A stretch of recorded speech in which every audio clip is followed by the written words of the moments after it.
Hello student. तो पिछले video में हमने ये देखा है कि आपकी गैस कैसे बिहेव करती है या फिर उसकी पैरामीटर्स कैसे होते हैं। तो पैरामीटर्स पढ़ने की ज़रूरत ये थी कि हम गैस के बारे में इन डिटेल पढ़ना चाहते हैं तो हमें उसकी पैरामीटर्स की ज़रूरत है। तो काइनेटिक थ्योरी ऑफ गैसेस ये कंसेप्ट आने से पहले प्रेशर और जो भी टेम्परेचर थे ये ऐसी क्वांटिटीज़ थे या फिर ऐसी पैरामीटर्स थे जो कि सिर्फ एक क्वांटिटी मेजर करने के लिए यूज़ हुए करते थे। पर जब से काइनेटिक थ्योरी ऑफ गैसेस ये कंसेप्ट आया है, काइनेटिक थ्योरी ऑफ गैसेस में मॉलिक्यूल का इंटरप्रिटेशन करती है प्रेशर और टेम्परेचर। इसकी वजह से प्रेशर और टेम्परेचर इस चैप्टर में बहुत ज़्यादा इम्पोर्टेंट है। तो यस, कोई भी हमने देखा है कि there are 3 states of matter. So to define any state we have to use these parameters which are pressure, temperature, volume and amount.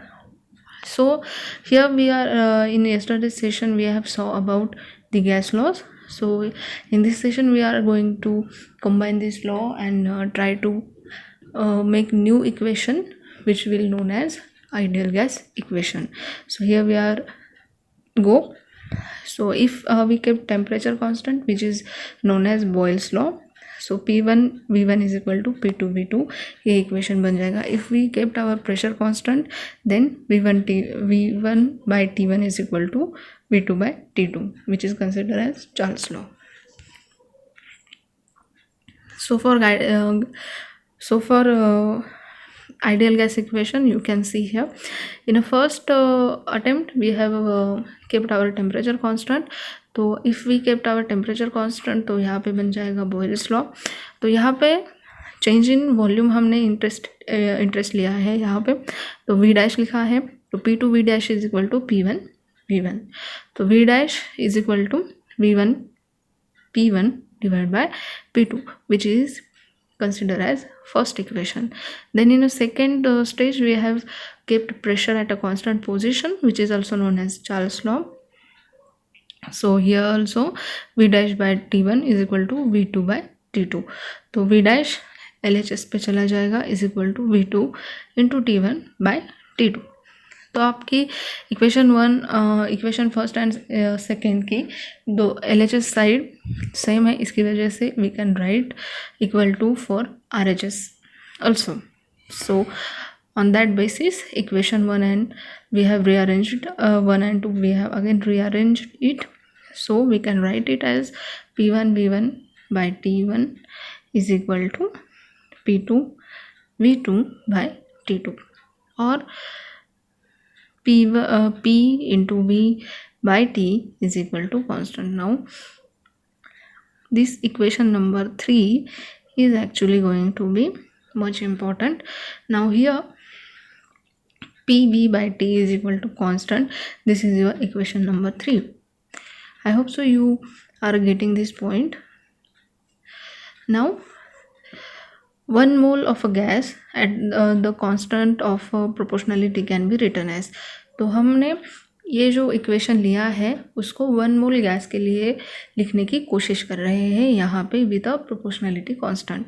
तो PV by T is equal to constant की जगह पे हमने यहाँ पे R लेटर लिया है, this one. सो यही इक्वेशन बन जाएगा PV is equal to RT where V is representing volume of 1 mole gas. So ये तो हो गया 1 मोल गैस के लिए. अभी नंबर ऑफ मोल्स के लिए हमें निकालना है, तो ये इक्वेशन बन जाएगा PV is equal to nRT. जैसे कि मैंने दोस्तों पहले ही बताया है कि जो भी स्टेट ऑफ मैटर होती है वो डिफाइन करने के लिए 4 पैरामीटर्स की ज़रूरत होती है. वो है pressure, volume, amount and temperature. So B is standing as pressure, V is standing as volume, small n is standing as amount of that particular gas and T is standing as your temperature and R is, we are going to see about capital R. So here small n the number of mole gas. तो small n का भी कोई formula है, n is equal to capital N by capital N suffix A. तो capital N जो है वो number of molecules है और N सफिक्स A जो है वो एवोगाड्रोस कांस्टेंट है जो कि 6.02 इंटू 10⁻23 है। तो आपकी केमिस्ट्री में स्टेट ऑफ मैटर करके एक चैप्टर है 11th में, तो जिसमें आपका सारा बेसिक दिया गया है। आप एक बार वो चैप्टर पढ़ सकते हो, आपके लिए बहुत इजी जाएगा।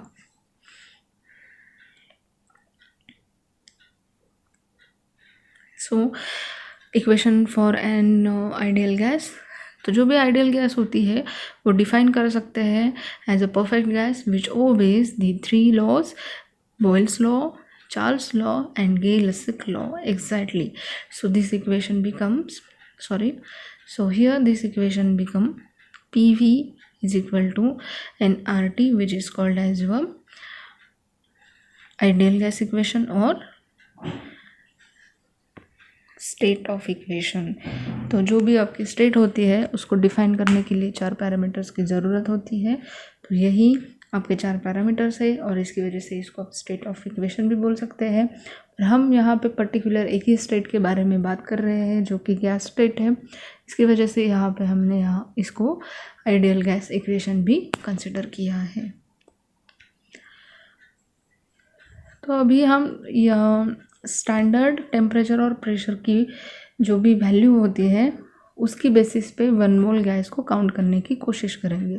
तो स्टैंडर्ड टेम्परेचर क्या होता है, T is equal to 273.15 kelvin, pressure 101.3 kilo pascals and volume it is 0.0224।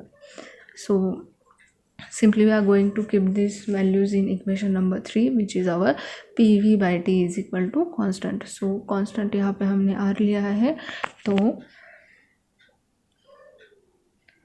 यहाँ पे देखो PV is equal to R, ये हमारा इक्वेशन नंबर 3 है। उसी में हमने ये P की वैल्यू है, ये V की वैल्यू है और ये T की वैल्यू है।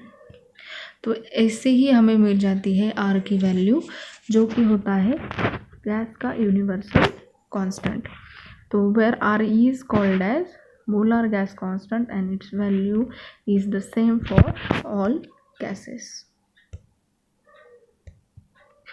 Avogadro's number which is represented by N suffix A and what is mole। तो ये तो समझ में आ गया है कि गैस जो होती है वो अमाउंट में होती है और उसको मोल्स में कैलकुलेट करते हैं। पर मोल होता क्या है, तो मोल एक जैसे कि हम क्या बोल सकते हैं, जैसे कि हमें शुगर लेनी है तो हम केजी में उसको मेजर करते हैं, वाटर लेना है तो उसको लीटर्स में मेजर करते हैं। तो माइक्रोस्कोपिक वर्ल्ड की जो भी एंटिटीज़ होती है हम उनको मोल्स से काउंट करते हैं या फिर हम उनको मोल ये यूनिट देते हैं। तो माइक्रोस्कोपिक वर्ल्ड मतलब पूरा, हम पूरे मॉलिक्यूल्स के बारे में पढ़ रहे हैं, पूरे आयंस के बारे में पढ़ रहे हैं, पूरे पार्टिकल्स के बारे में पढ़ रहे हैं, हम उसको माइक्रोस्कोपिक वर्ल्ड बोलते हैं। तो यहाँ पे जो भी माइक्रोस्कोपिक वर्ल्ड की एंटिटीज़ होती है जैसे कि आयंस हो या पार्टिकल्स हो या फिर मॉलिक्यूल्स हो, उनको काउंट करने के लिए मोल ये यूनिट लगाया जाता है। तो एवोगाड्रोस नंबर कांस्टेंट नंबर है, एवोगाड्रोस लॉ भी है जो कि 11th स्टैंडर्ड की केमिस्ट्री के स्टेट ऑफ मैटर करके चैप्टर में भी है। Then what is absolute zero temperature. तो एब्सोल्यूट ज़ीरो मतलब क्या है, तो जो भी आपकी मॉलिक्यूल है उसका कम से कम टेम्परेचर, इसको ही हम बोलते हैं absolute zero. So absolute zero is the lowest temperature possible. So what will be the condition at this point? So at a absolute zero temperature there will be no motion, no heat will be transferred through those molecules। तो universe में 2 चीज़ें हैं जो कि हमेशा घूमती रहेंगी, एक तो मॉलिक्यूल्स जो भी स्पेस में है वो, और सेकंड इलेक्ट्रॉन्स अराउंड न्यूक्लियस। ये दोनों चीज़ें कभी भी बंद हो नहीं सकती हैं। तो एब्सोल्यूट ज़ीरो टेम्परेचर जो होता है लोवेस्ट टेम्परेचर होता है जहाँ पे हर चीज़ जो भी मूवमेंट होती है उनकी वो मूवमेंट होना बंद हो जाता है। इसी को हम बोलते हैं एब्सोल्यूट ज़ीरो टेम्परेचर। और ये केल्विन में 0 केल्विन होता है, या फिर डिग्री सेल्सियस में बोलना है तो -273.15 डिग्री सेल्सियस भी बोल सकते हैं, या फिर फ़ारेनहाइट पे बोलना है तो -460 डिग्री फ़ारेनहाइट ऐसा भी बोल सकते हैं। तो केल्विन जो होता है उसकी कोई जैसे कि हम डिग्री साइन लगाते हैं डिग्री सेल्सियस पे, वैसे केल्विन पे हम नहीं लगाते हैं। और यहाँ पे अगर आपको कोई भी टेम्परेचर है जो कि डिग्री सेल्सियस में दिया गया है उसको कन्वर्ट करना है केल्विन में, तो केल्विन की जो भी आपकी डिग्री सेल्सियस का जो भी दिया है उसको यहाँ पे लिखो और +273, so it will give you kelvin. अगर केल्विन दिया है और उसको डिग्री सेल्सियस में कन्वर्ट करना है तो जो भी केल्विन दिया है, सपोज हियर 14 -273, जो भी आंसर आएगा वो डिग्री सेल्सियस में होगा, या फिर 14 डिग्री सेल्सियस से यहाँ पे दिया है +273, ये बन जाएगा आपका केल्विन में temperature. What is an elastic collision? तो इलास्टिक कोलिजन, इनइलास्टिक कोलिजन, ये दो कोलिजन के टाइप्स हैं। यहाँ पे हम इंटरेस्टेड है इलास्टिक कोलिजन को कैसा होता है, क्या होता है। So an elastic collision is collision in which there is no net loss in kinetic energy in the system as a result of that collision, but momentum and kinetic energy are conserved quantities in elastic collision। तो दोस्तों यहाँ पे जो भी elastic collision है, या फिर एक पहले तो कोलिजन मतलब क्या होता है ये समझ लो। तो जो भी पार्टिकल्स होते हैं, जैसे कि दो बॉल्स हैं, अगर उनमें कोलिजन हुआ है तो they will try to transfer their energy to one another, right. तो यहाँ पे इलास्टिक कोलिजन जो होता है इसमें जो भी काइनेटिक एनर्जी होती है ए पार्टिकल की उसको वैसे ही रहेगी, बी पार्टिकल की जो भी काइनेटिक एनर्जी है वो वैसे ही रहेगी। सेकेंड थिंग, उनकी जो भी वेलोसिटी है वो भी चेंज नहीं होगी आफ्टर कोलिजन ऑल्सो। तो जो भी मोमेंटम है वो भी कंजर्व है, जो भी काइनेटिक एनर्जी है वो भी कंजर्व है। इसी को हम बोलते हैं perfect elastic collision.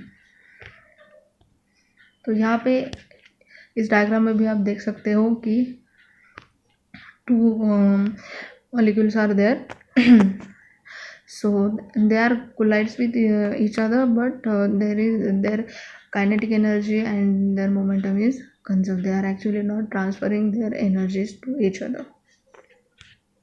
Then Dalton's law of partial pressure. So Dalton's law of partial pressure you can see in your diagram also. You can see, so for different diagrams are there. So first one there is a different kind of gas, second one there is a different kind of gas, third one is there different kind of gas, and fourth one. So in a fourth one we have taken mixture of these three bottles in a fourth bottle. So you can see red color molecules are there, then light green and dark green color molecules are also there.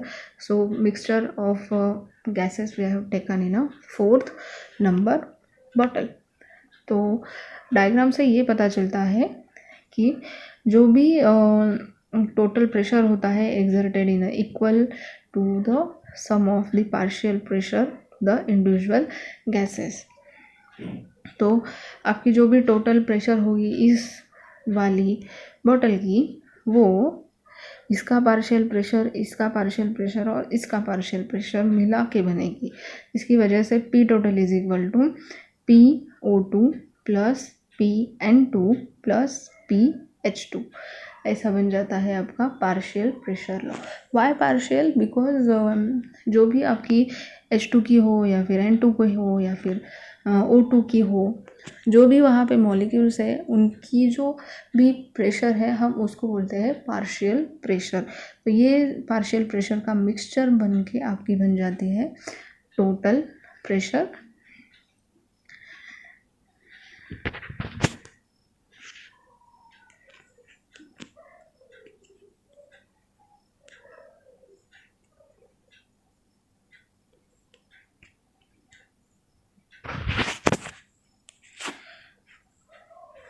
So here we are understood about partial pressure. Partial pressure क्या होता है? सो mixture of gas जो भी होता है उसमें जब mixture of gas में जितने भी डिफरेंट काइंड ऑफ गैसेस होती है, जितने भी डिफरेंट काइंड ऑफ मॉलिक्यूल्स होती है, उनका पार्शियल प्रेशर लेके टोटल प्रेशर बनता है। उसी को हम बोलते हैं Dalton's law of partial pressure. Then elastic collision के बारे में भी पढ़ा। इलास्टिक कोलिजन में काइनेटिक एनर्जी बिल्कुल भी चेंज नहीं होती है, उनकी वेलोसिटी भी बिल्कुल चेंज नहीं होती है। इसी कोलिजन को हम बोलते हैं इलास्टिक कोलिजन।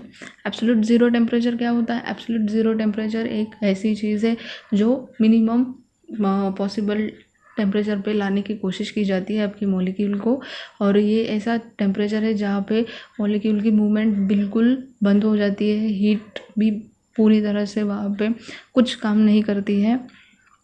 ऐसे स्टेट को हम एब्सोल्यूट ज़ीरो टेम्परेचर बोलते हैं, जो कि केल्विन में ज़ीरो होता है, -273 डिग्री सेल्सियस में होता है। देन एवोगाड्रोस नंबर और मोल, इसके बारे में भी पढ़ा हमने। और PV is equal to nRT। A 4 parameters जो भी आपकी स्टेट को डिफाइन करती है, वो 4 पैरामीटर्स को लेके हमने एक स्टेट इक्वेशन बनाया है, जो कि which is also known as your equation for state, or you can say that equation for an ideal gas.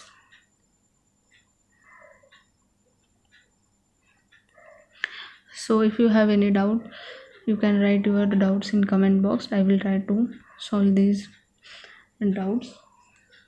Till then, thank you.